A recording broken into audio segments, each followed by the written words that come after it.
Customer কেকটা পেয়ে আমাকে বলেছিল 5/5, মানে এতটাই আমার পছন্দ হয়েছে। আর আমি যার জন্য কেকটা অর্ডার করেছিলাম তারও ভীষণ পছন্দ হয়েছে। Thank you Ananya.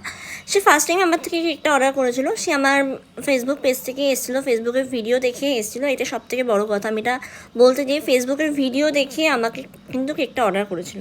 তো যাই হোক, এটা ছিল একটা 2 পাউন্ডের চকলেট ফ্লেভারের কেক।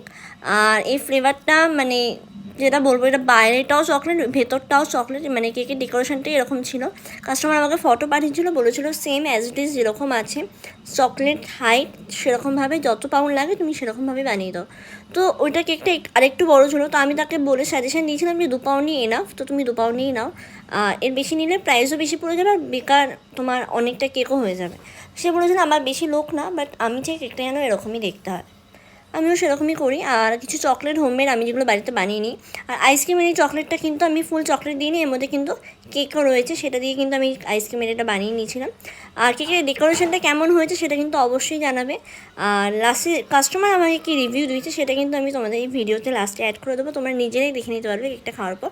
আর যারা এরকম অর্ডার করতে চাইছো প্লিজ এই গরমের ওয়েদারে 2 দিন আগে এরকম চকলেট কেকের অর্ডার বা যে কোনো কেকের অর্ডার 1 থেকে 2 দিন টাইম নিয়ে অর্ডার করো, তাহলে তোমাদের কেকটা তোমাদের মনের মতো করে কিন্তু সুন্দর করে আমরা বানিয়ে দিতে পারবো।